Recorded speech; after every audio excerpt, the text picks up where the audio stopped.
Hello beauties. तो कैसे हो आप लोग। मैं हूं Bhaswati Patra and welcome to my channel the Patra show.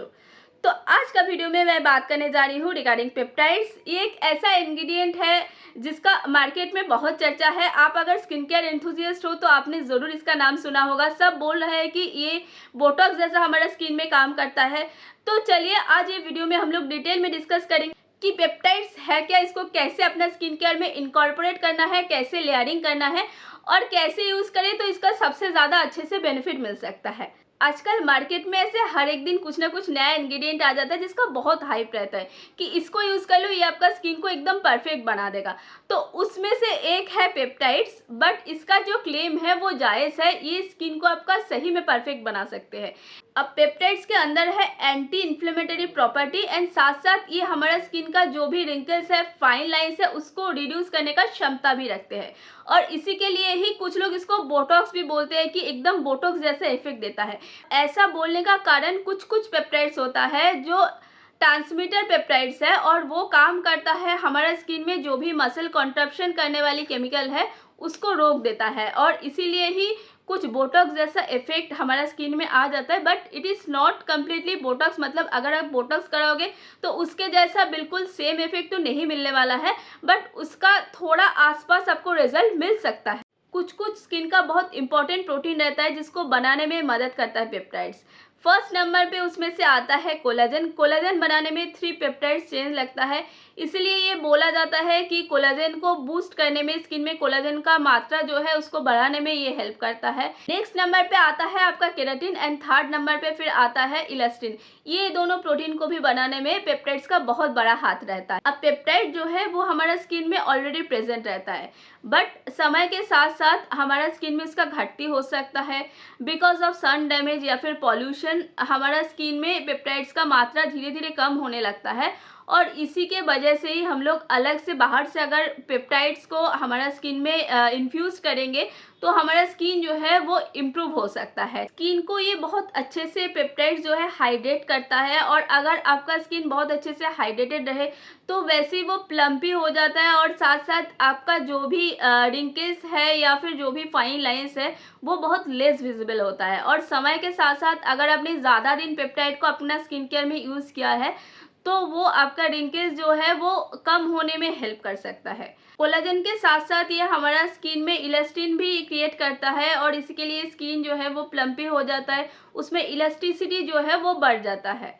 साथ में ये केराटिन प्रोटीन को भी क्रिएट करता है और उसके वजह से स्किन जो है बहुत ब्राइट एंड बहुत ग्लोई दिखता है। कुछ कुछ पेप्टाइड्स में एंटी माइक्रोबियल प्रॉपर्टीज भी है और उसके वजह से स्किन में जो भी ब्रेकआउट्स आ रहा है, हो सकता है अगर आपका स्किन में कोई बैक्टीरिया के वजह से एक्ने आ रहा है तो उसको भी ये रोक सकता है, वो बैक्टीरिया को ये किल कर सकता है। पेप्टाइड्स ओनली आपका स्किन का ऊपरी हिस्से में काम नहीं करता, ये डीपर लेवल तक जा सकता है और बाकी जो सेल है स्किन में उसको ये मैसेंजर की तरह इन्फॉर्म कर सकता है कि आप जो है प्रोड्यूस करो कोलाजन या फिर इलास्टिन, जो भी प्रोड्यूस करना है उसके रिगार्डिंग वो इन्फॉर्म कर सकता है।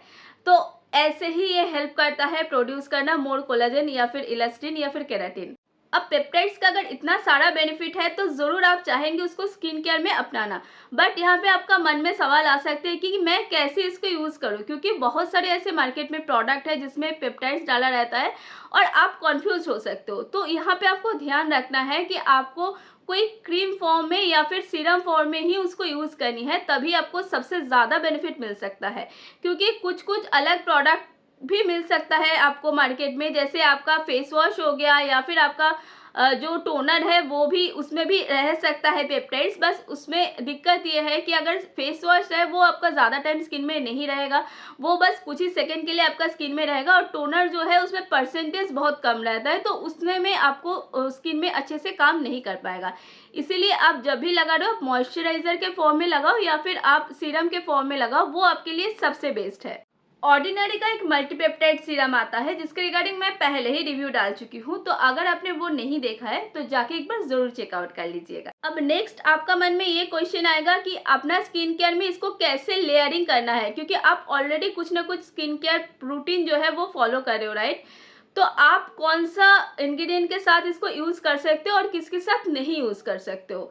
यहाँ पे जो पेप्टाइड्स है ये बहुत सारे इंग्रेडिएंट्स के साथ बहुत अच्छे से काम कर सकते हैं, जैसे हाइलुरोनिक एसिड हो गया या फिर आपका हो गया नियासिनामाइड, विटामिन सी, ये सब के साथ ये बहुत अच्छे से काम करता है। बट विटामिन सी अगर यूज़ करो इसके साथ तो यहाँ पे विटामिन सी का जो इफेक्ट है, मतलब विटामिन सी का जो काम करने का इफेक्ट है उसको ये रिड्यूस कर सकता है। तो आप जब भी यूज़ कर रहे हो, अगर आप मॉर्निंग स्किन केयर में यूज़ कर रहे हो तो विटामिन सी को नाइट स्किन केयर में यूज़ कीजिए, वो आपके लिए बेस्ट रहेगा, मतलब दोनों का रिजल्ट पाने के लिए। आप बात कर लेते हैं कि कौन सा इंग्रेडिएंट को बिल्कुल अवॉइड करना है इसके साथ। अगर आप कुछ भी AHA एंड BHA यूज़ कर रहे हो तो उसके साथ इसको बिल्कुल आपको यूज़ नहीं करनी है सेम डेज में, या फिर आप कुछ रेटिनॉल यूज़ कर रहे हो उसको भी आप सेम डे में यूज़ नहीं कर सकते हो। ओनली एसिड जो इसके साथ जा सकता है वो है हाइलुरोनिक एसिड। हाइलुरोनिक एसिड बहुत अच्छे से इसके साथ काम कर सकता है। बाकी आपका जो भी एसिड बेस्ड प्रोडक्ट है उसको आपको अवॉइड करना है और साथ में रेटिनॉल भी आपको अवॉइड करनी है। तो अगर आप पेप्टाइड्स यूज़ कर रहे हो उसी सेम डेज में आप इसको यूज़ मत कीजिए, ये आप नेक्स्ट दिन यूज़ कर सकते हो। आपको देखना है कि इंग्रेडिएंट लिस्ट में पेप्टाइड्स एकदम ऊपर ही रहना चाहिए, मतलब अगर एकदम नीचे इंग्रेडिएंट पे रहे तो वो आपका स्किन को उतना बेनिफिट नहीं दे सकता है। तो वो आपको लेवल में हमेशा चेक करना है। प्रोडक्ट में भले ही वहाँ पे लिखा रहे कि उसमें पेप्टाइड्स डाला हुआ है, बट इंग्रेडिएंट लिस्ट में वो कहाँ पे आ रहा है वो देखना वेरी इंपॉर्टेंट हो जाता है। अब बात कर लेंगे पेप्टाइड्स का जो ड्रॉबैक है उसके रिगार्डिंग।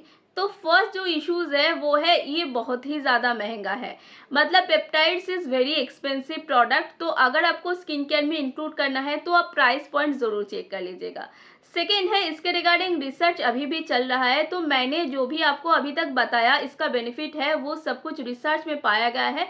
वो कंप्लीट कुछ फाइनल आपको रिजल्ट अभी तक नहीं मिला है, क्योंकि धीरे धीरे वो जितना रिसर्च आगे बढ़ता जाएगा उतना हम लोग को इसके रिगार्डिंग जानकारी मिलते रहेगी। थर्ड जो है वो है इसका जो बेनिफिट मैंने बताया आपको एंटी एजिंग की रिगार्डिंग। ऐसे मार्केट में और भी बहुत सारी प्रोडक्ट है जो एंटी एजिंग में इससे बहुत ज़्यादा अच्छे से हमारा स्किन में काम कर सकता है और वो प्रोवन भी है। जैसे आपका AHA हो गया या फिर आपका हो गया रेटिनॉल, वो दोनों इंग्रेडिएंट बहुत अच्छे से आपका स्किन में काम करता है अगर आप एंटी एजिंग कुछ प्रॉपर्टीज ढूंढ रहे हो। अगर आपका प्रोटीन से एलर्जी है तो ये इंग्रेडिएंट आपको बिल्कुल अवॉइड करनी है, क्योंकि ये एक प्रोटीन का ही पार्ट है, तो आपको वो स्किन में इश्यूज कर सकते हैं। अब जब भी कुछ भी नया स्किन केयर प्रोडक्ट यूज करो एक बार पैच टेस्ट आप जरूर कर लीजिएगा। अब क्योंकि ये पेप्टाइड्स बहुत महंगा है तो अब में से ऐसे बहुत सारे लोग हो सकते हो जो शायद इसको खरीद ना पाओ, तो ऐसे में आप आपका फूड में इसको इंक्लूड कर सकते हो, मतलब ऐसा कुछ फूड खा सकते हो जिससे पेप्टाइड आपका स्किन में इंक्रीज हो सकता है। जैसे आप अगर मिल्क खा सकते हो या फिर आप एग खा सकते हो, आप चाहे तो मीट कंज्यूम कर सकते हो, सोया कंज्यूम कर सकते हो। ये सब में इसका जो परिमाण है, मतलब पेप्टाइड्स का जो परिमाण है वो बहुत अच्छा रहता है। तो आप अगर वो कंज्यूम करोगे डेली तो भी आपका पेप्टाइड्स इंक्रीज हो सकता है। तो ये वीडियो में मैंने पूरा आपको डिटेल में बताया कि पेप्टाइड क्या है, उसको कैसे यूज़ करनी है, उसको क्या ड्रॉबैक है और कैसे लेयरिंग करना है, पूरा डिटेल्स में मैंने डिस्कस किया। अगर कोई भी पॉइंट छूट गया होगा तो वो आप कमेंट में बता सकते हो, मैं उसके रिगार्डिंग भी आपको आंसर दे दूंगी। वीडियो अगर आपको अच्छा लगे तो इसको लाइक शेयर ज़रूर कर दीजिएगा। एंड ऐसे ही वीडियो पाने के लिए स्किन केयर के रिगार्डिंग प्लीज़ आप ज़रूर ये चैनल को सब्सक्राइब कर दीजिएगा। चलते हैं इसी के साथ साथ, बाय बाय, टेक केयर।